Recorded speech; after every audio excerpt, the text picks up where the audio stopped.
had an abnormal one when I was like 20, where I had precancerous cells and had cryosurgery. So I should be having one every year. Yes, you should. Yeah, I highly recommend it. I didn't even know I had cancer until I got put to sleep and went for a deeper procedure. But I was already at stage 4. My whole cervix was invaded. Good Lord. Going into my uterus. I had like a 4.5 centimeter tumor. But I didn't even, from what the eye could see, she just was like, you have fibroids, that's it. And then when I went in for a deeper cleaning, because I had some issues, I had a huge tumor behind the fibroid. Ooh. And it was already too massive. Like, it was big. So I was like, take everything. I mean, you're here obviously now. you didn't feel it. I had some symptoms, but it was just like normal, like kind of like discharge. And then it got worse and worse. And I was like, And then I always had like, I had normal. So when I went in and they told me, they're like, we found a tumor. And I'm like, and then they're like, oh, it's cancer after a week of testing it. Yep. And then I immediately scheduled for surgery. Right. Yeah. So I am going to make sure all women are aware, especially in the minority community where they're not really taught that. Yeah, not at A lot all. of my friends have fibroids, so I'm just wondering, like, and they're Be getting careful with larger, those. so I'm just like, ooh, maybe they should just go.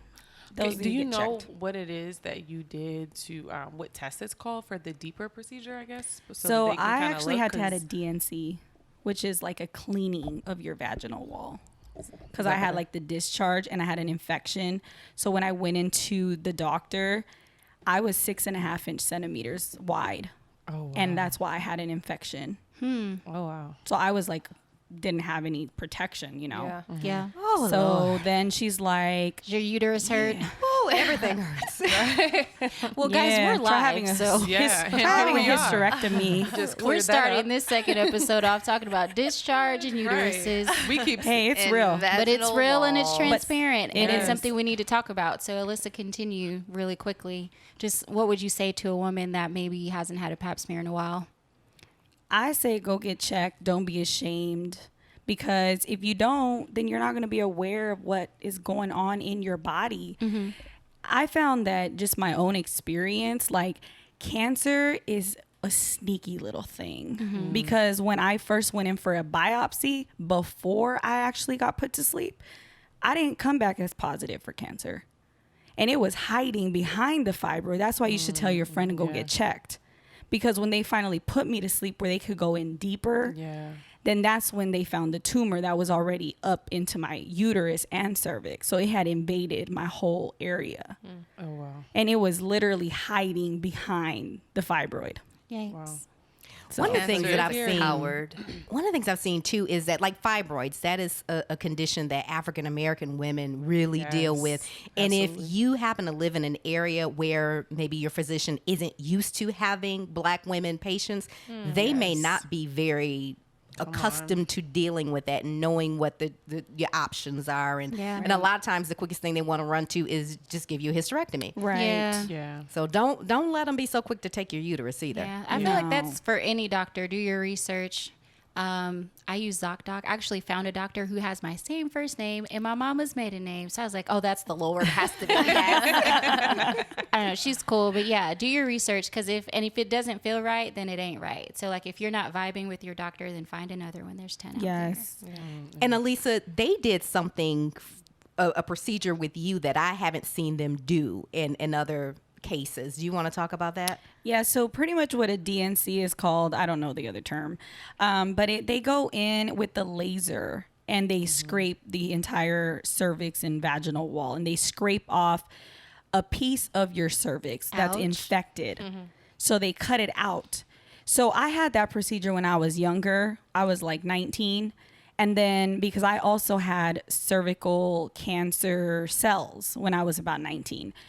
And then they did that then, which was I was awake back in the days. They just numb you. And now they put you to sleep because they actually go in with the laser and it's like a full surgery. So they put you to sleep and they cut it out. And the thing with me is like I had a full hysterectomy. I had my fallopian tube taken out. My ovaries are still there, but they hung them up. I had like 3 surgeries in 4 months. I had a what they call a radical hysterectomy. What that is they go and they pull the uterus, they pull the cervix out, they pull the fallopian tubes out, and they pull all your lymph nodes. So I always joke, like, I'm empty up in there. There ain't nothing there. Oh, dang. And so for me, You're not empty. that was right. That was a conversation that was very difficult for me because I have a son, but I also always wanted to have a child the right way. I always told my mom, I want to get married and have a baby because I was a single mom out of wedlock. I had a baby. And I promised God, I know I had a vision of a daughter, and he gave me a name and everything. And so this was years ago. And so when I was told, like, hey, you either do your hysterectomy, you could do chemo, radiation, but then it's not guaranteed that it's going to work, you know? Because I have a son who's already 10 years old, I was like, I have to live for that little boy. Mm-hmm. You know, I can't live for the hope that I might have another child, because if I don't do something about this, I probably won't survive. And so he was like my thing. Like, my son was like, I'm doing this for my son. So take it. Just take it all out. So there was a vision that God had given me through my uncle, that there was a gold hand that went into my stomach and pulled out the cancer. And that was the yes to get the hysterectomy for me. Because I felt like God was saying, I'm going to take it just from you. But I also felt that other side of me that caused me to fall into a deep depression was, God, you told me I was going to have a daughter.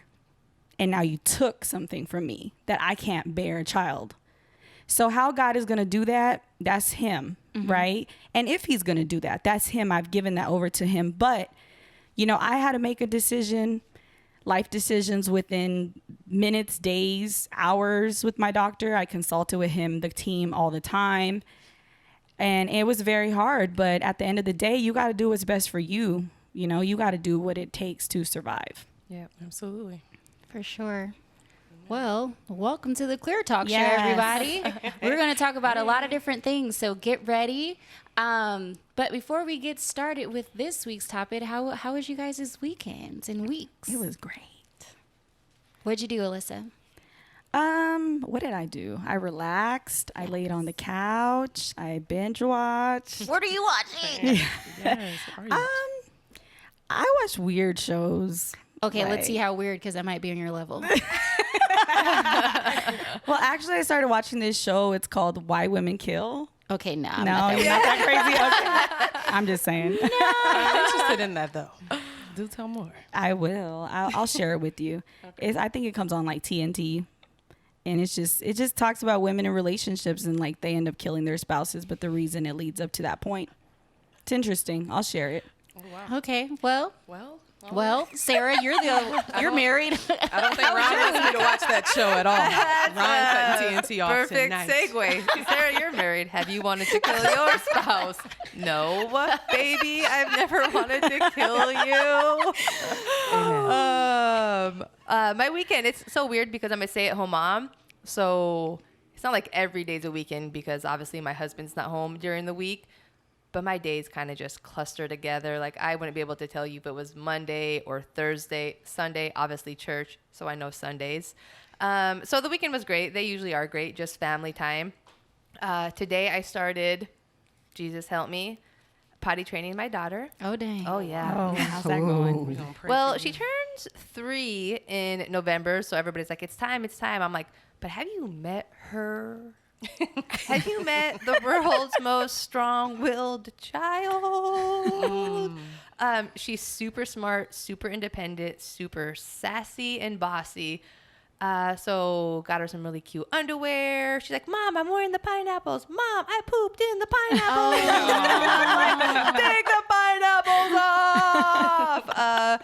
So I know my spirit has patience, just like Jesus has patience. That's so I right. know I can do this. It's just going to be one messy day at a time. I tell you, that's one. I always envied moms that were able to stay at home with their kids because, like, I had to send Dion to daycare when he was like a month old. But that is one thing I was really glad I was able to send him to daycare for because they potty trained him for me. It made it that's really delightful. easy. But Sarah's like, just rub it in. Whatever. Right. Natasha.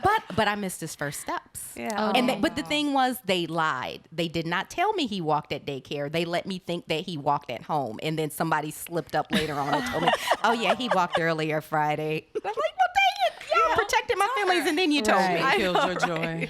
She's a joy killer. Yeah. Whoever told you the secret. Exactly. Right? Fired. Aisha, how was your week?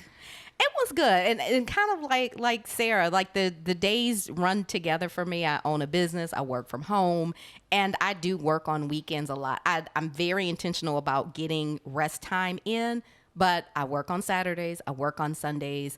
But there's just a lot of fun and interesting and exciting stuff going on. My clients have a lot of exciting stuff going on. And one of them had a speaking engagement this weekend, and so I love to go and cheerlead them and see them growing and sharing their gifts with the world. So I got to be proud mommy this weekend watching my clients. Yay. How was your weekend, Carmen? I didn't do anything I was supposed to do. So I'm moving this week, and I'm still not packed. Like, I move in a couple days. Took a lot of naps. Football season started. Yes. I don't even watch football, but I did that instead of packing. Like, I just am not. Like, I'm ready to move, but I just wish I can, like, snap my fingers and it'd be done. So, but yeah, I feel good. I feel rested, you know. That's good. That's good. You're building up your reserves. Exactly. Yeah, for a like move. I feel like I'm like hibernating already. It's too early for that, but it's been good. What about you, Kim? I actually had a good weekend. I went to the movies and I did something fun. I did go axe throwing. So that was How was that? really fun. It was scary in the beginning, but it is a really fun. It's a great stress reliever. It doesn't sound like it. I know it doesn't, but it really, really is. So you kind of get a small axe and a large axe. So you can do 2-hand, 1-hand, but there's an instructor there to show you how to do everything, and it's really, really cool.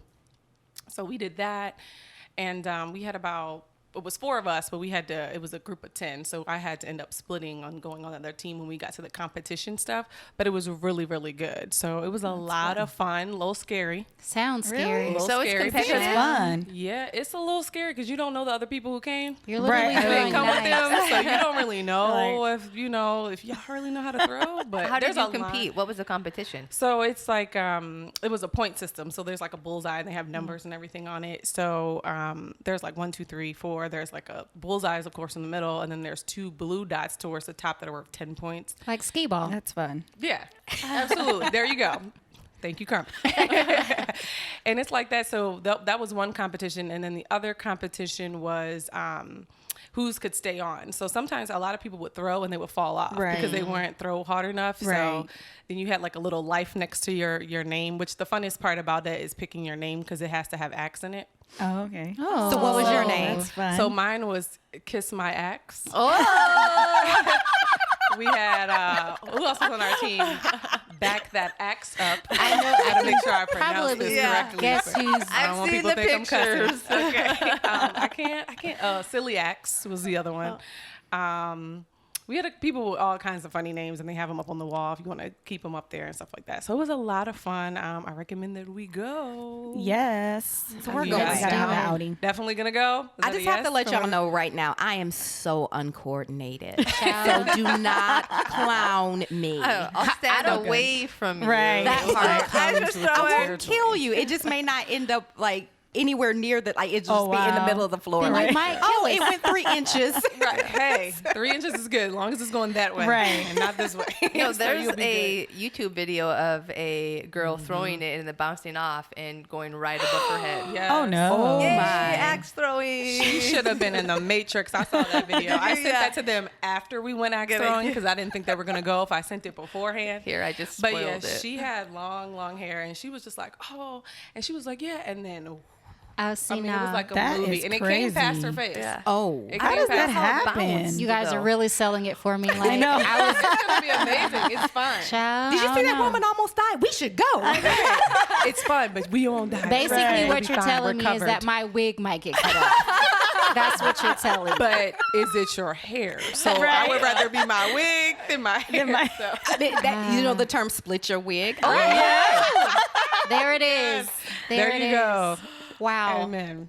I'll just wear a helmet. That might be a good idea. Do and they we have will helmets? post pictures of You know that. what? You A can bring a pink helmet. I would helmet. take pictures of that, of you in a helmet. I might have pay- to borrow one, but just don't like a come up- motorcycle helmet or something, because I got to Okay, protect nah. my eyes too. Yeah. All right, so That's you a all, bit if much. you are not following us on Facebook, The Clear Talk Show, or on Instagram at The Clear Talk Show, you got to make sure you do, because there will be pictures Yes. of this axe throwing adventure when it happens. It sure will be, and I can't wait. I can. It'll be a lot of fun. I think I can. But I'm gonna go. I'm gonna be a team player. I'm gonna do it scared.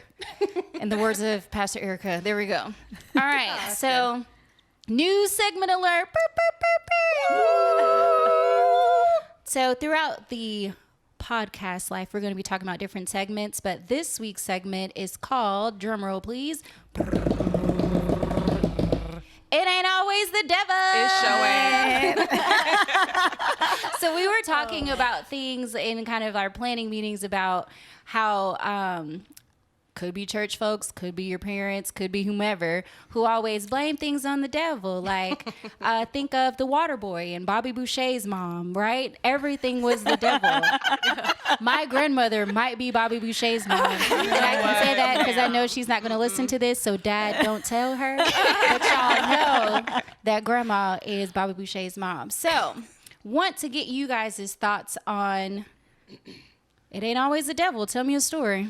Well, I have some funny ones because you know, people go to Six Flags, they have fun, they have a good time.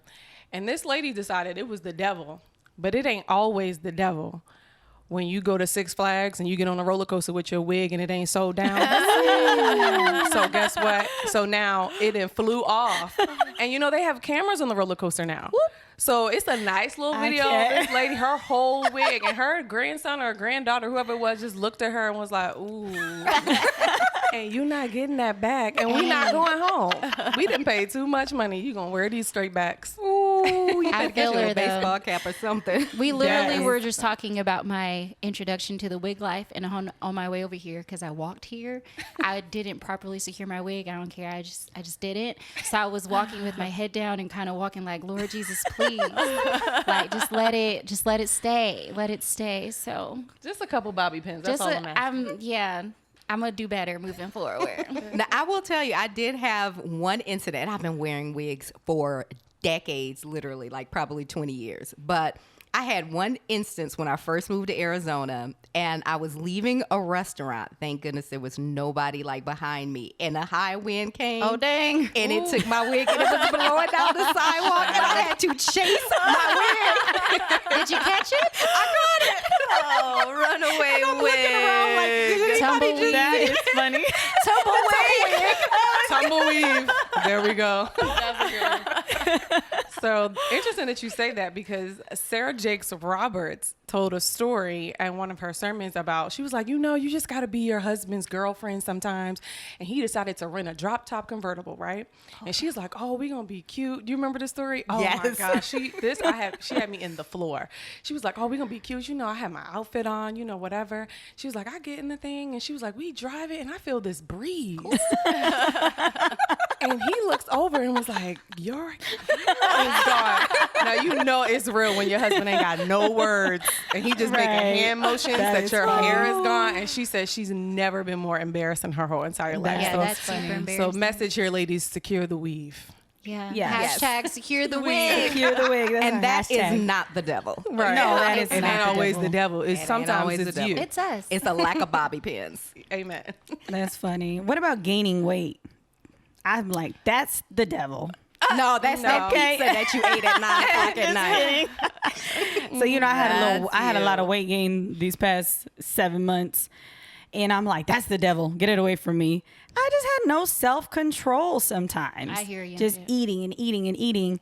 But I think a lot of people do blame their weight gain on the devil. I think Yeah. it's just a lack of self-control, though. That's Absolutely. exactly what it is. Because cookies taste good. Like if cookies didn't taste good, then you wouldn't have an issue. But Exactly. here we are. I like pizza. I like wings. Yeah. Ooh. French Just fries. saying, fries with French ranch fries. and hot Ooh. sauce. Sorry, Sarah's on keto, so she can have none of this. I actually have been She like, I tuning like out for the lettuce. last minute. I just took my headphones out, walked in the other room.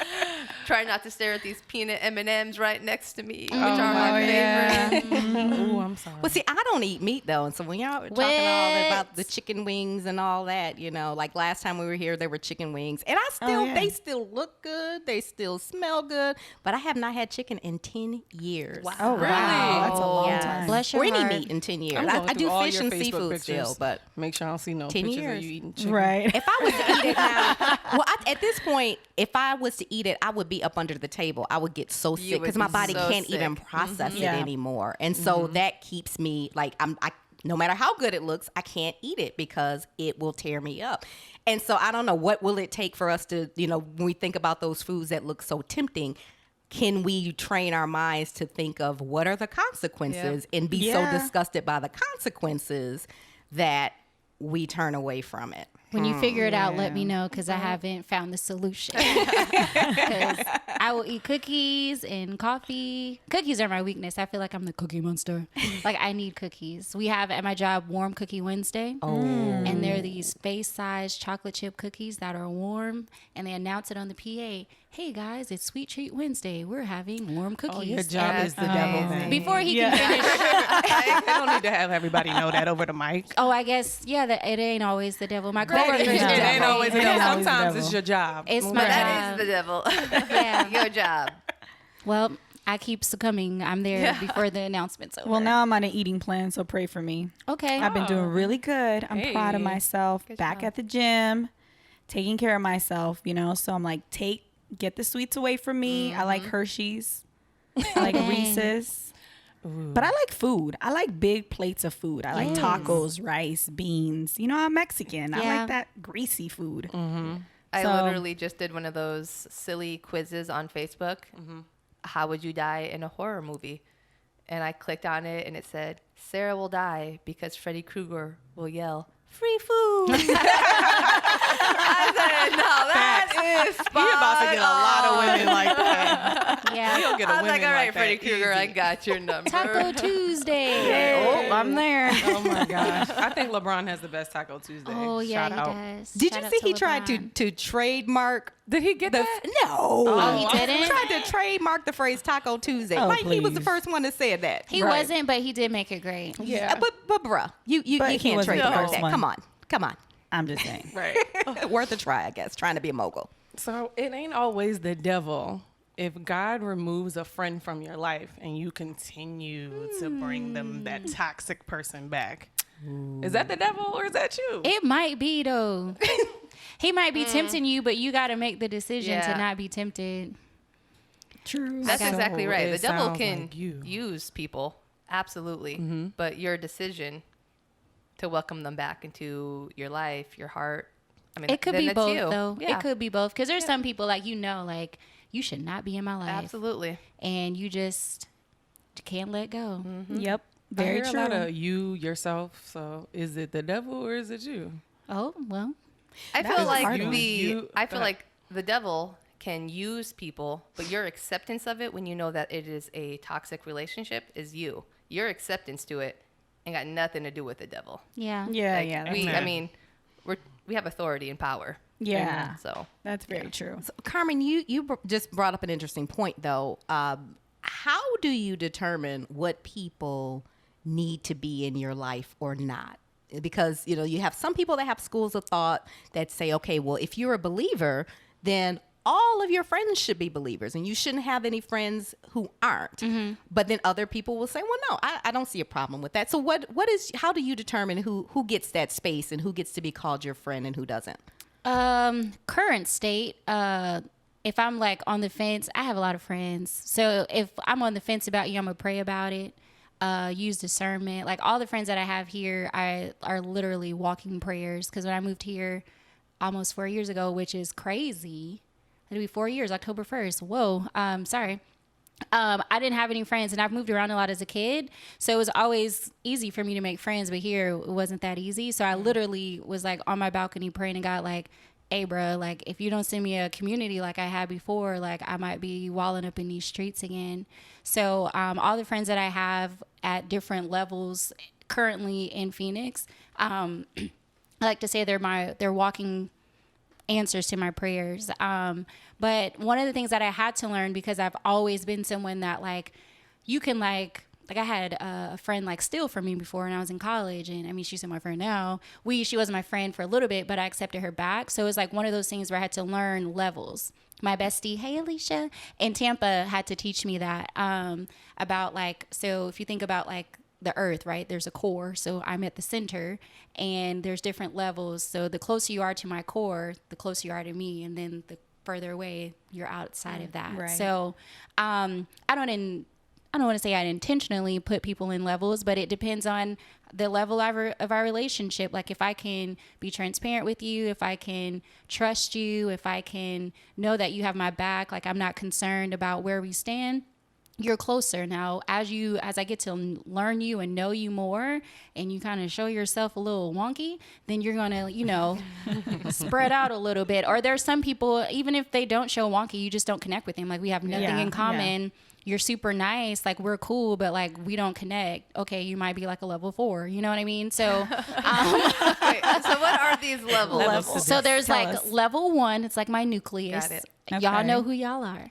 And then there's like literally 2, 3, 4, and then there's like you just out there. Like, I might know you, we're cool or whatever, or we might not be cool, but it's just varying degrees. And I needed that because I was finding myself giving like the same amount of energy to people, right? And not receiving that same energy. So that's another key point too. Yes. Like this is like they talk about relationships and marriage being a bank. Like I feel like it's kind of the same thing with your friendships. Like you got to deposit something. And if I'm the only one that's putting into the relationship, then and not receiving anything, then you're like a level 3 probably. You know what I mean? So that's how I had to like do it. It took a lot of learning, and I thank God for my really closties that were looking out for me and was like, girl, they ain't here for you. And not like trying to be messy or anything, but they are seeing things that I wouldn't allow myself to see. So yeah, that's good. I like that. People can steal your energy, Mm-hmm. but I don't just think that stealing of energy comes from non-believers.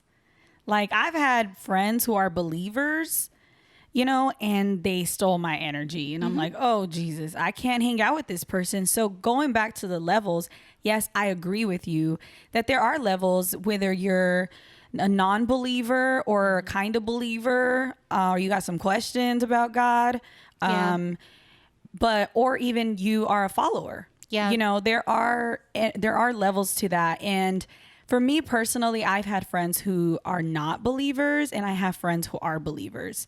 But for me, I guess my prayer has always been when I first came to Christ to win souls.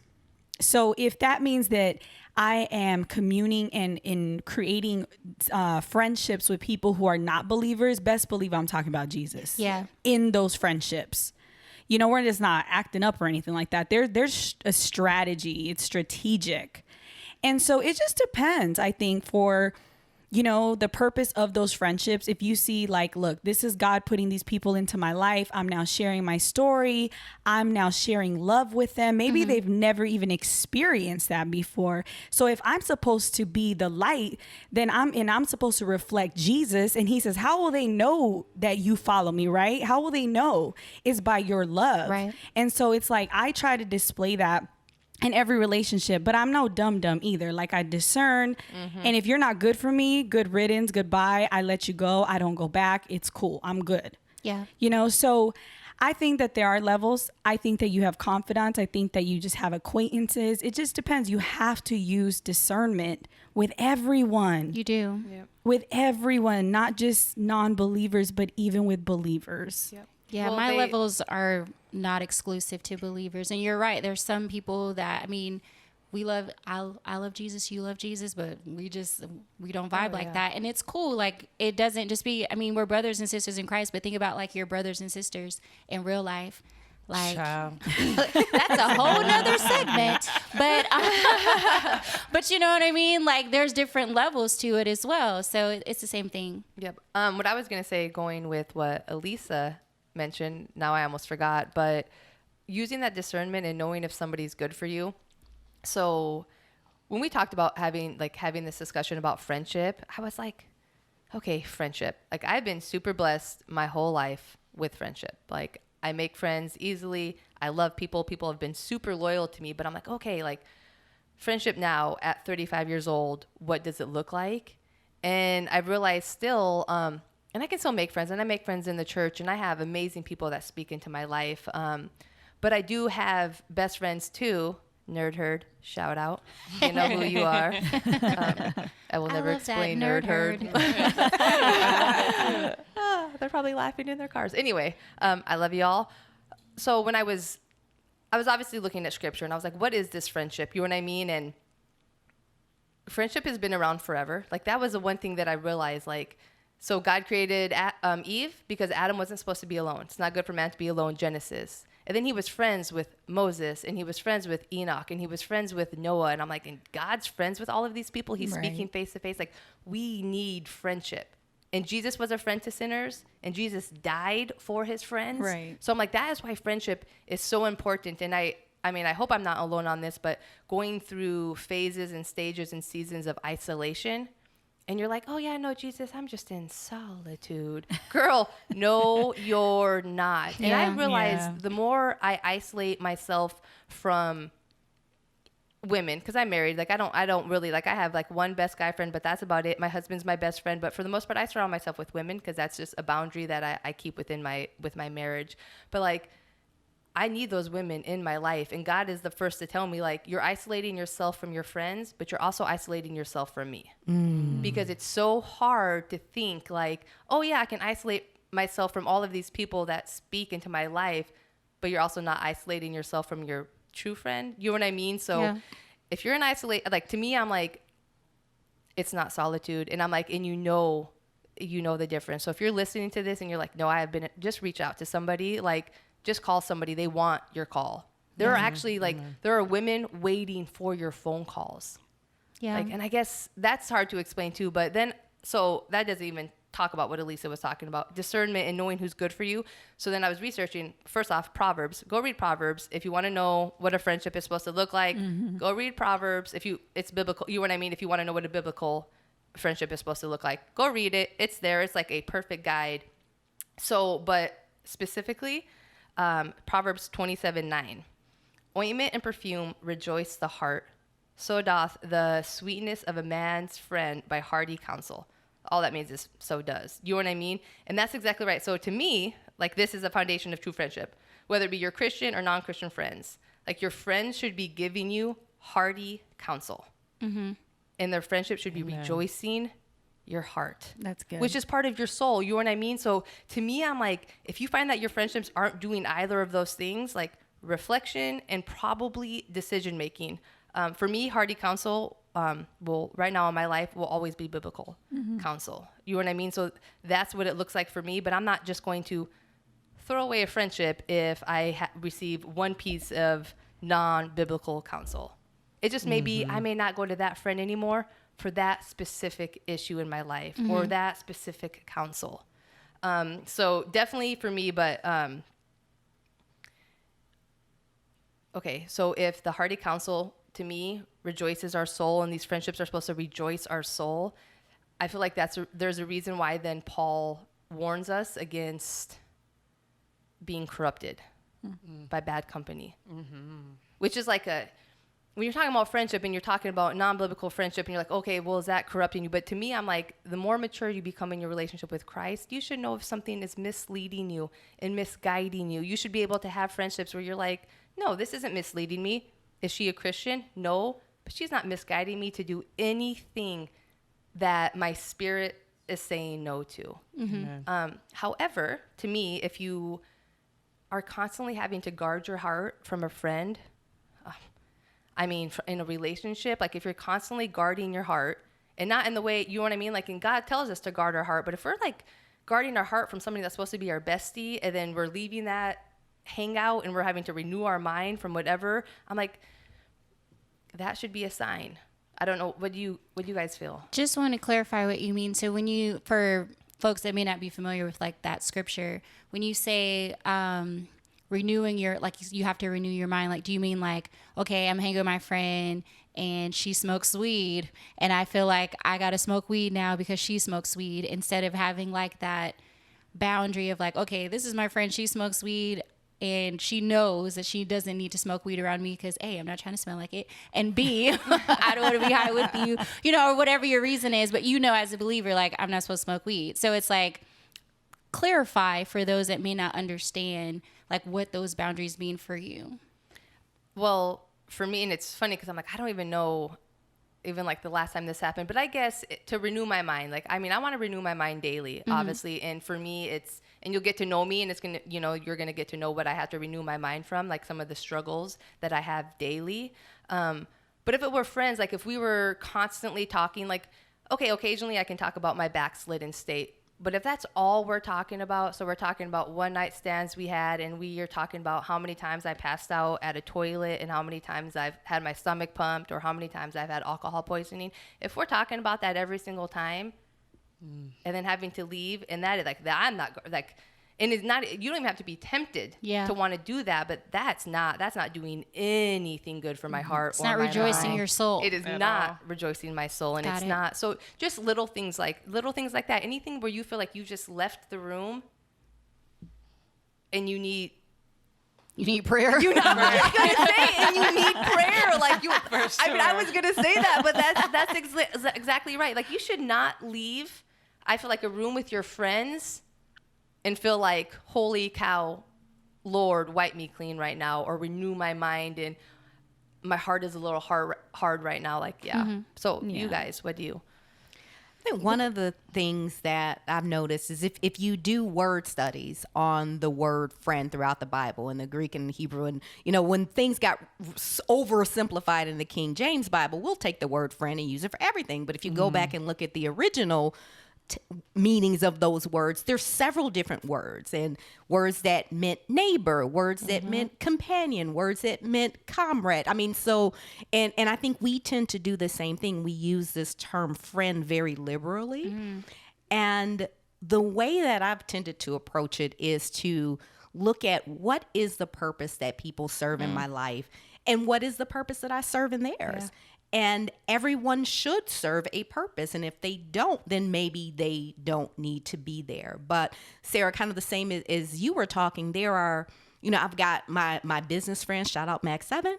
And then I've got, you know, my friends that I grew up with that, you know, maybe the people that I call, and if I've got some family crisis, because there's history there and they understand things that, you know, other people may not have the backstory to know. And so people just serve different purposes in my life. And so those relationships look very different based on the purpose that they have in my life.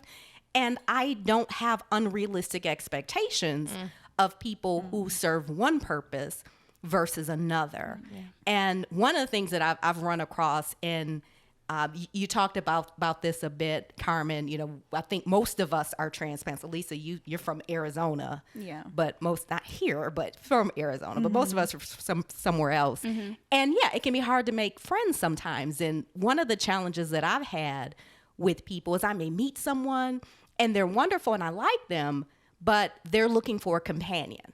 And my life is not really set up that way. So I'm just not in that stage of life where I hang out and spend a whole lot of just girlfriend time or talking on the phone, and I make time for that at times, but it's just not a regular part of my daily weekly activities, you know, because there's some other goals I'm trying to achieve.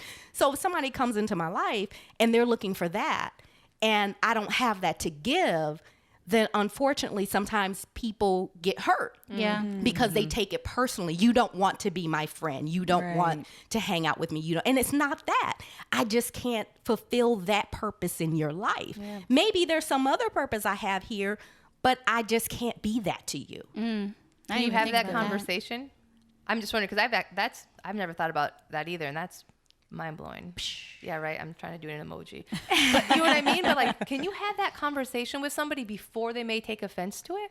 Have you? You know, I think you don't always figure it out when it's happening. So it may be, hey, you want to meet for lunch? And I send you a link to my calendar. And the first appointment may be, first time we can get together for lunch is, 2 months out. Booked and But- busy. Right. But my girlfriends, who are the people that are my business girlfriends, that's all of our lives. So nobody's upset by it. Nobody takes offense to it because all of our lives look like that. So I think I'm not used to people whose lives maybe don't look like that and don't get that. And not that there's a problem with it. I'm just, the people around me get it. Yeah. But I remember something that happened years ago. And one of my girlfriends, when I started my business and things kind of started taking off, and she made a joke. And it hurt my feelings at the time. And now I see it happening and it hurts my feelings even more. But she said, don't get so busy that I'm going to have to call your assistant to schedule a time to talk to you on the phone. And it was like, man, it really broke my heart a little bit. But in reality, that's kind of what my life looks like. Yeah. But the people who are in at the core, in that inner ring, They get it. They get it. Yeah. So it's I just don't like have having to friends back apologize. home. Like a lot of us that aren't from here, it's the same thing. Like I don't talk to my bestie every day, but like when I talk to her, we pick up where we left off. Yeah. But if Yes. the people that are closer to you and that's in your core, that understand your lifestyle, and I understand her, she has 2 beautiful babies and a whole husband and a family life. So it's like it has to be a reciprocation. Like you have to both be on the same page about expectations and what you need and what's important to you. So I get that. But I never thought about it from that standpoint because it is easy to get offended. Like, dang, you don't want to hang out with me? Yeah, Like, it I'm is. your girl, especially if we've been friends for a while, right? Right. And then all of a sudden your situation changes. You get busy with work. You get a boy. All my friends are single. You get a boyfriend or, or something like that. And it's like, okay, you really have to consider like the current state of my friendship right now. Like if a life moment happens, what's going to be the shift? Who's going to shift? Am I going to be okay with that? And that's a really good point. I think a lot of us don't think about. Yeah. But I I'm will gonna say say this. Go ahead. one quick thing. With all of my friends, no matter how busy we all are, when something happens, everybody Yes. drops everything. That's how we are. Somebody loses a parent, somebody gets divorced, whatever, we are there. So that is, Foundational. yes. I will say that, like me, my closest friends are all believers. And I only have like a few that are like my close girls where it's like, they've been there for me. They were there for me. Like they're my, we rock together. But we had a situation where something was going on with one of my friends and her dude, and she group texted us, and we were all, we're at work. There's a couple of us, and we're like, tonight, okay, we're meeting. Like we were there. We're like, what's up today? Do we like him or we don't like him today? What's the, you know what I mean? We need to find out are we who not you need to liking be. him or are we liking him today? And we were there for her. So you're right. When things happen and somebody needs one another, then we're there. But I do believe sometimes life gets busy. We have kids. Some of us are in school. We have husbands, boyfriends, whatever, work. It's like nobody has time to hang out every day. Like, don't be offended if I don't call you for 3 weeks. Like, I like being by myself. Amen. I do. I enjoy being with myself. But it took me a long time to get to that place because I was real needy, wanting to be around people, wanting to be out, but I'm at a different place now. So, I think it all depends, where you're at in life. Yep. Yeah. Yeah. Well, I'm going to say this with Carmen and her levels and all this other stuff. And I'm like, you know what? That makes sense. No, seriously, that makes sense because you can have godly and worldly friends and there's levels to that, close people to you, whatever. But I kind of, when I meet someone and I go out and I'm like, oh, let me get to know this person, I listen to what they say. Meaning I can tell if you're worldly or would be a godly friend to not even me because we're just met, but your other parents, because I feel like if you're worldly, you're always talking about yourself and you're selfish. Where I feel like if you're godly, then you are talking about other things and how you can help other people. And it's not always about yourself. You know what I mean? Yeah. And I don't know if I'm probably looking at that the right or understanding or thinking about it the right way, but that's just kind of how I gravitate towards people, because I'm like, oh, well, if you're always doing self for yourself, you're going to have an expectation of me that I'm going to do everything you say. And I have to be careful with that, because I do like to do things for people. And I'm like, okay, but you're expecting me to do it all the time because you say that it's, and I'm like, oh, it don't work that way. I'm nice, but so you just have to think about that, because that can be misleading. And their bad character or habits can rub off on you, and then it rubs off on your other friends, and now that level 1 is now your level 4, and now you have all these issues and things like that. So I just think about it that way. And I know it's kind of hard in the beginning, but just a simple conversation, asking somebody about themselves, like, hey, how do you do this? What do you like to do? Da, da, da. And, of course you're going to have some stuff in there where they're talking like, oh, it's this, or, I like to do this and like to do that. But if they're like, oh, my friend did this and I went to help out and do that, and I'm like, oh, okay, I can probably hang out with you because you like to do other stuff. Like, I don't have to, like I was saying, I don't have to be there under you or be needy or all that stuff like you were saying, Lisa. I'm like, because I don't do well with people like that, because then you get mad when I find a new friend. And now you got an attitude because I got a new friend. And now we having this whole conversation of friend I just met that you don't even know. And now you mad at me. Yeah. And now this person's like, oh, she don't like me. Da, da, da. And I'm like, I don't even Are want to we be in high the middle of school? that. That's what I was thinking. It ain't always the devil. But anyway, but I just think like things like that, it can be so tough. And I think Sarah made a great point of making friends. I won't say what age I am, but I'm over 35. But so making friends at this age is different. Oh, yeah. It's not like, you're in school, you hang out, oh, you like to play the same things I like to play, whatever like that, or you like the same book, or it's nap time, or we're not children. You know what I mean? So we're different. We have lives, we have stuff going on, we have children. You know what I mean? And things like that. So I'm just like, it's really, really difficult. So you really, really have to use discernment and kind of weed those things out. Yeah, but and I want to piggyback or piggy tag is what I like to say on what Sarah said about the isolation, because I feel like someone listening to this that is like maybe like by themselves, they might be like, oh, that's a lot of things to consider. You know what I mean? I might just be better with me and Jesus. And that's not what we're saying at all. So don't go there. Community is important. And I think all the things that we're saying about like how to discern and to be open to meeting other people is super important. So what would you guys say to that person that is an isolator or a loner and like they need community? I just want to say something really quick. Yeah. The word isolation isn't even in my notes. That was Holy Spirit. So if you felt Holy Spirit hit you a little bit, in a loving way, of course, when I mentioned isolation, it was for you.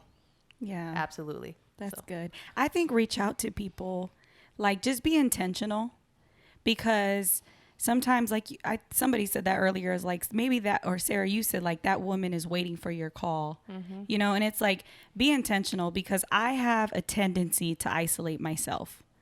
And when I'm isolated, there's something wrong with me. I'm just going to tell you guys right now.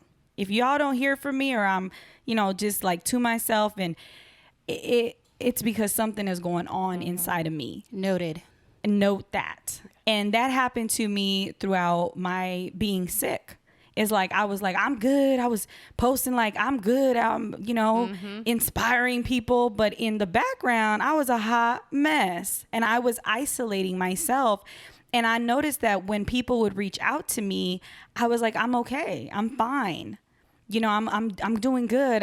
God loves me. I love God. Just that whole like that talk that we just get so used to saying, right? Mm-hmm. Like I'm blessed and highly favored. And I'm like, no, I don't feel blessed and highly favored. Right. Yeah. And so I would say reach out, be intentional about you really wanting to come out of whatever you're going through. Because yes, Jesus is there with you all the time. He says in his word, like he'll never leave us. He'll never forsake us. But he has also put people in our lives to help us through this journey called life. We're not supposed to go through this alone. And no, it may not be in a relationship maybe with a man, but it may be in a friendship with women that see you, that know you, that understand you, that can pray for you, Yep. that can walk with you, that you can lean on, that you can cry to, you can be honest and open with, and they'll look at you and be like, girl, how are we gonna get out of this? Yeah. What are we gonna do?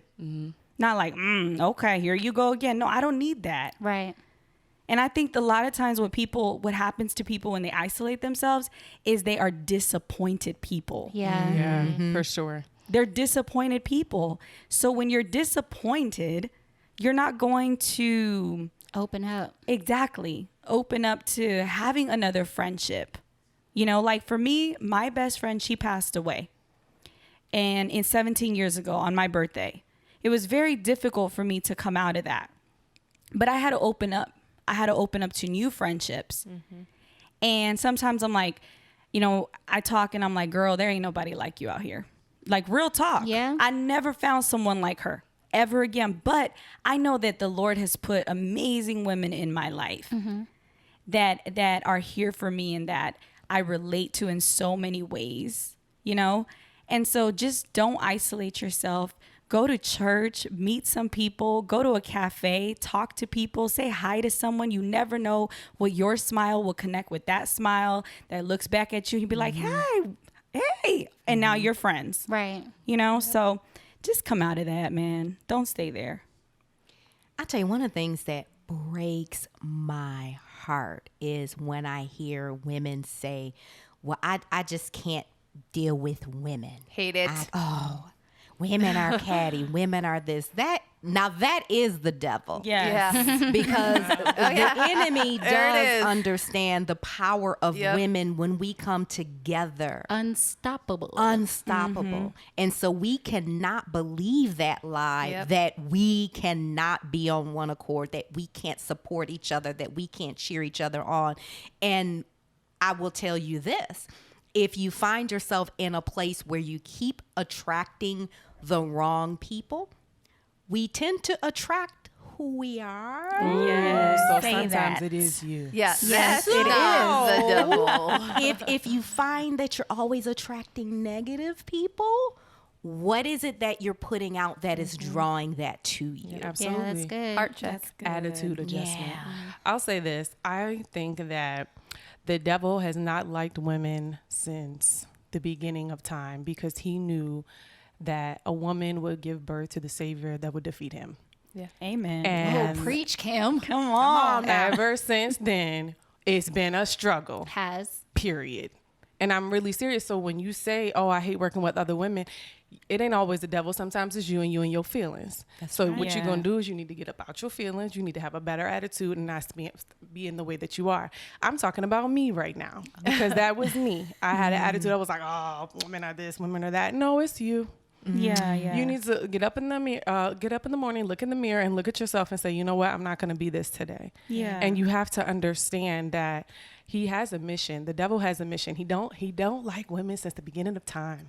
And we're still in this struggle today. So I think that seeing like more women working together and us sitting here and the fact that I'm sitting here, because I was like, oh, no, I'll be around a bunch of women. Like I Yeah. never thought this, you know what I mean? Because I was always mean. I was mean to girls. Once my best friends hurt my feelings, I was over it. And I had that same attitude that Aisha was just talking about. And to come out of that, you can come out of it.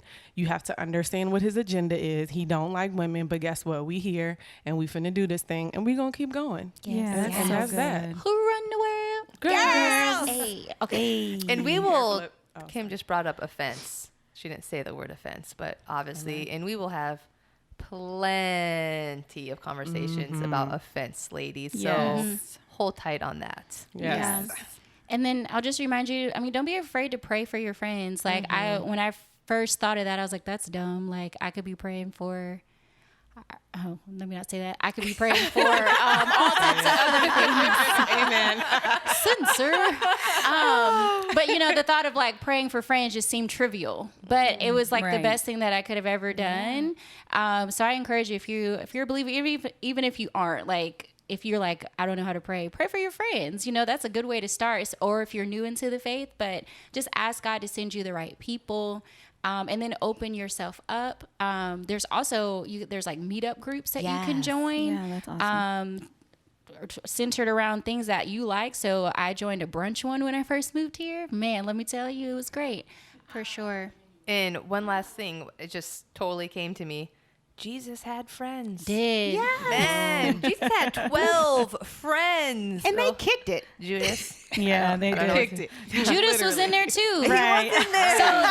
He was a level 4 at this point. He got to level 4. Let that be known, though, that Jesus knew that like he had a crazy friend, and he still let him stick around. You know what I mean? So if Jesus, and I don't want to say Jesus needed friends, but Jesus chose to have friends, then we're not supposed to be in isolation. Not our thing. That's a whole word right there. A whole word. Great. Well, we want to hear your stories, so be sure to email us at cleartalkshow@gmail.com if you have any fun stories to share about your friendships, or if you have any questions that we can answer on the next show. Also, be sure to follow us on Instagram at The Clear Talk Show. Look in our stories and follow the girls.